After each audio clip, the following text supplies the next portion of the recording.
ولی کون ہوتا ہے، ولی کیا ہے؟ اصل یہ بازو والوں کو ایک غلط فہمی بھی ہے. یہ زلفاں والے بابا آج کل جو پھرتے دیکھو اپنے بھی پٹھے، ہاں اپنے پٹھے پوری ہری چادر لپٹ لیا نکل گیا. نماز کا ٹائم ہے، پٹھا نماز پڑھنے کو تیار نہیں ہے، ذکر کرنے کو تیار نہیں ہے، جا رہا عورتوں کے بیچ میں بیٹھ جا رہا، عورتیں اس کے پیران دبا دے رہی، بازو والا دیکھ لیا، دیکھ لے گا ولی ایسی نہ ولی. ابے حولے تو چچورے کو دیکھ کے ولی سمجھا؟ انہیں بابا بابا بولے تو نہیں سمجھ ولی. ایک جنا کیا کرا، اجمیر کی درگاہ کرنے اجمیر کی گلیوں میں ٹھہر کے ایک بڈھے میں ایسا ہاتھ کیوں کرے، بولتے ایک پھول آ گیا ہاتھ میں، پھول ہاتھ میں آ گیا. ہاتھ میں آتے کی کیا کر رہا ہے، انہیں بازو والا فیس بک پہ ویڈیو دیکھو ولی کہتے ولی ولی ایسا ہوتا کہتے. ابے حولے تو ولی کو سمجھا ہی نہیں. ولی چھو چھا پھو پھا نارے لیمبو گڈے پلیتے نارے والوں کو ولی نہیں بولتے رے، عامل بولتے اس کو. عامل عامل کیا بولتے بولو، عامل بابا عامل. تیرے چچا ہے انہوں، ولی اس کو نہیں بولتے. ولی کس کو بولتے سن. اس دنیا میں جنہوں نے قرآن کو تجوید سے پڑھنے کا طریقہ ایجاد کیا، جنہوں نے مخارج بنائے، مخارج، اس ذات اقدس کا نام حضرت سیدنا امام عاصم کوفی ہے. اور یہ امام اعظم ابو حنیفہ کے شاگرد ہے. جتنے لوگ بول رہے ہیں میں امام اعظم کو نہیں مانتا، تو کل سے نئی تجوید نکال تو، کیونکہ یہ تجوید تجھے جو ملی ہے نا جس سے تو قرآن پڑھ رہا، یہ تجوید خدا کی قسم امام اعظم ابو حنیفہ کے شاگرد سرکار امام عاصم کوفی نے دنیا کو عطا کیا ہے. اب امام عاصم کوفی کے ایک شاگرد ہیں. ولی کا تعارف کرا رہا ہوں آپ کو، ولی کا تعارف. ولی بولتے کس کو؟ امام عاصم کوفی کے ایک شاگرد ہیں جن کا نام حضرت امام شعبہ ہے. امام شعبہ رحمت اللہ علیہ. جب حضرت امام شعبہ کا وقت وصال قریب آیا، حضرت امام شعبہ نے اپنی بہن کو بلایا، بلا کر کہا میری بہن جب میرا انتقال ہو جائے تو میرا ایک چھوٹا سا عمل ہے، چھوٹا سا عمل ہے، اللہ تعالیٰ سے کہہ کر میرے اس عمل کا ثواب مجھ تک پہنچا دو. اللہ سے کہنا کہ اللہ میرے اس بھائی کے جو ہے روح کو اس کا ثواب عطا، یہ ثواب عطا فرما دے. تو بہن نے پوچھا بھائی جب آپ عمل کیے تو آپ خود اپنے لیے کیوں بخشوا نہیں لیتے، آپ خود بخش لیجئے، کہیے کہ اللہ اس کا ثواب مجھے دے دے. تو حضرت امام شعبہ کا جواب سنو. حضرت امام شعبہ فرماتے ہیں بہن میں نے جس اللہ کے لیے عبادت کی ہے مجھے اس سے ثواب منگنے میں شرم آتی ہے. سبحان اللہ، اللہ اکبر. مطلب کر دیے چھوڑ دیے، بدلہ نہیں مانگے. سبحان اللہ، اے اللہ یہ عمل تیرے لیے، بس چھوڑ دیے. پھر کہتے ہیں بہن مجھے اگر خبر کا خوف نہیں ہوتا تو میں خدا کی قسم یہ عمل اللہ سے نہیں مانگنے لگا تھا. میری بہن تم کہنا اللہ سے کہ میرے بھائی کے اس عمل کا بدلہ دے دیجئے، ثواب دے دیجئے. تو بہن نے پوچھا بھائی آخر وہ عمل کیا ہے؟ سبحان اللہ سبحان اللہ. بھائی نے پوچھا بھائی وہ عمل کیا ہے جس کا مجھے رب کی بارگاہ میں فریاد کرنی ہے؟ تو حضرت امام شعبہ کا جواب سنو. ولی کس کو بولتے سمجھ میں آئے گا. حضرت امام شعبہ نے کہا بہن رب سے کیا کہنا کہ میرے بھائی امام شعبہ نے اے اللہ اپنی حیات میں 18,000 مرتبہ قرآن کی تلاوت کی ہے. 18,000 مرتبہ. اور ان کی عمر کوئی 500 سال 450 سال نہیں تھی، 92 ایئرز کی تھی. 18,000 مرتبہ قرآن کی تلاوت. یہ ہوتا ہے ولی، یہ ہوتا ہے ولی. انہیں باباوں کو دیکھ کے ولی سمجھ رہا، زلفاں لٹاں دیکھ کے ولی سمجھ رہا. ولی تعویذہ نہیں لکھتا، ولی گنڈے نہیں لکھتا، ولی ناریل لیمبو کا سہارا نہیں لیتا. ولی نظر ڈالتا ہے تو خدا راضی ہو جاتا ہے. ولی نظر سے کام لیتا ہے، ولی دعاؤں سے کام لیتا ہے، ولی رب کی بارگاہ میں سجدے کرتا ہے، کہتا ہے مولا فلاں چاہنے والا آیا ہے اللہ اس کی یہ مسئلے کو حل کر دے. یہ ہوتے ہیں اولیاء اللہ. انہیں کیا کرا, وہاں دیکھا لنگر ہاؤس کی درگاہ میں, ادھر شاہ صاحب کا نہیں, یہاں وہاں دیکھا لکڑیاں لے کے عورتوں کو مار. ولی ایسا ہوتا دیکھو. ارے ولی نہیں ہے, انہیں مجاور ہے, مجاور. تو منگل کو پیر سمجھ رہا, کیا بات ہے, سبحان اللہ سبحان اللہ. یہ پیر نہیں ہوتے ہیں, یہ منگل ہے, منگل. اور خدا کی قسم سن لو, عاملوں میں ولی میں کیا فرق ہے معلوم؟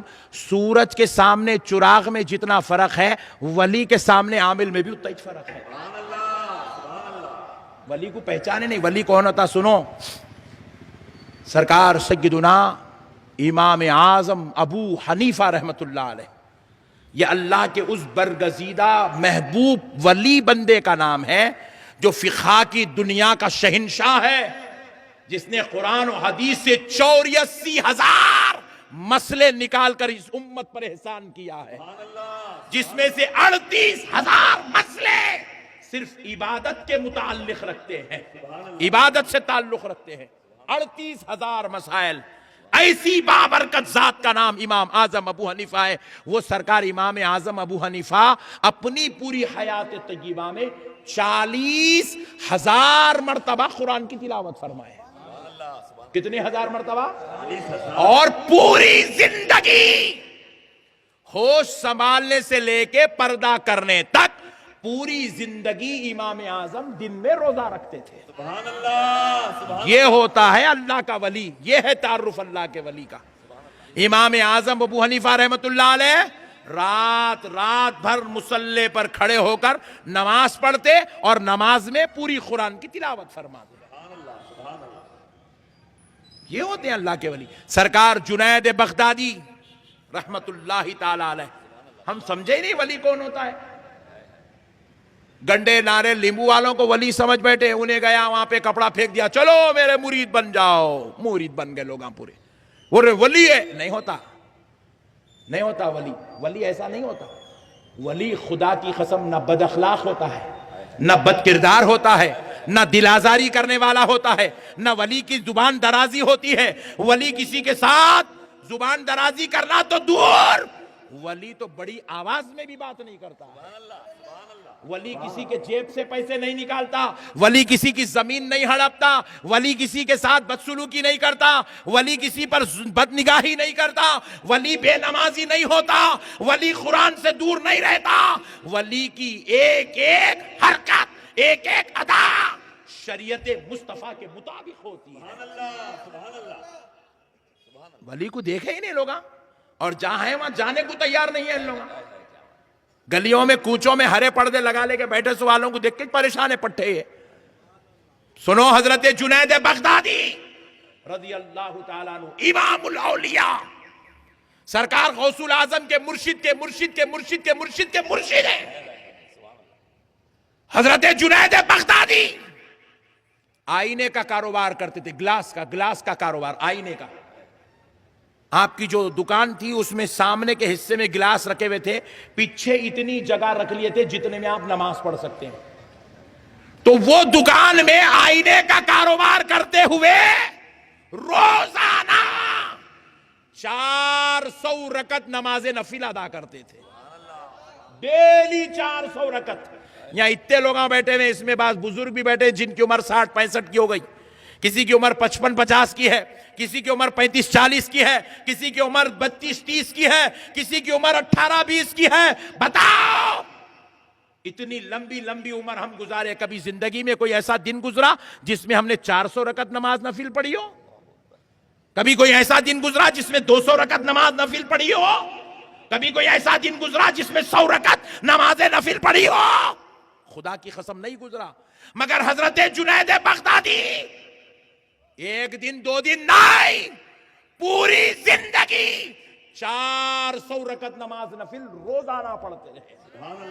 اور اب سنو آگے, نماز بولے تو وہ ہمارے جیسی نماز نہیں تھی. وہ یہاں امام صاحب کے پیچھے ہے, پوری نماز ختم ہو گئے بعد پوچھے میاں امام صاحب پہلی رکعت میں کون سا سورہ پڑھے؟ ارے نہیں معلوم میرے کو. دوسری رکعت میں کون سا سورہ پڑھے؟ ارے باپ رے باپ, جب تو میں دکان میں تھا وہ بھی نہیں معلوم میرے کو. مسجد میں جسم ہے, دل دماغ پورا گھر میں ہے, کاروبار میں, تجارت میں, دوستوں میں, پلاننگ میں, پروگرامنگ میں. یہ ہماری نماز ہے. حضرت جنید بغدادی جو 400 رکعت روزانہ پڑھتے تھے، خدا کی قسم فرمایا جاتا ہے اگر کسی رکعت میں رائی بھر کا، لمحے بھر کے لیے اگر دنیا کا خیال آ جائے تو وہ رکعت کو وہ 400 رکعت میں کاؤنٹ نہیں کرتے تھے۔ فیضان اولیاء، فیضان اولیاء، وہ رکعت کو وہ نماز میں وہ 400 رکعت میں کاؤنٹ نہیں کرتے تھے۔ آپ نماز پڑھا رہے ہیں، گراک آیا آ کے کہنے لگا یا جنید، خیال آیا کہ کوئی مجھے آواز دے رہا ہے، اللہ اکبر، بس اتنی سے خیال پہ وہ رکعت کو آپ رکعت میں کاؤنٹ نہیں کرتے تھے۔ اللہ اکبر، ایسی 400 رکعت پڑھتے تھے، پڑھتے پڑھتے پڑھتے پڑھتے پوری زندگی گزر گئی۔ جب وقت وصال قریب آیا، طبیعت کمزور ہو گئی، طبیعت نحیف ہو گئی، طبیعت کمزور ہو گئی حضرت کی بڑھاپے کی وجہ سے، گھٹنوں میں درد ہونے لگا، ضعیف ہو گئے، فاقہ کش رہنے لگے، نقاہت طبیعت میں آ گئی۔ اس حال میں بھی ایسے اٹھ رہے بیٹھ رہے تکلیف کے ساتھ، مگر وہ 400 رکعت میں کمی ہونے نہیں دے رہے۔ سبحان اللہ، سبحان اللہ۔ مریدوں نے ہاتھ جوڑ کے کہا سرکار آپ نحیف ہو گئے، آقا 400 کے بجائے 200 کر لو، سرکار 100 رکعت پہ اکتفا کرو۔ تو حضرت جنید بغدادی نے کہا یہ وہی نماز ہے جس نے مجھے خدا کا مقرب بنایا ہے، میں اس دنیا سے جا تو سکتا ہوں مگر اس نماز میں کمی نہیں کر سکتا۔ یہ ہے ولی کا تعارف۔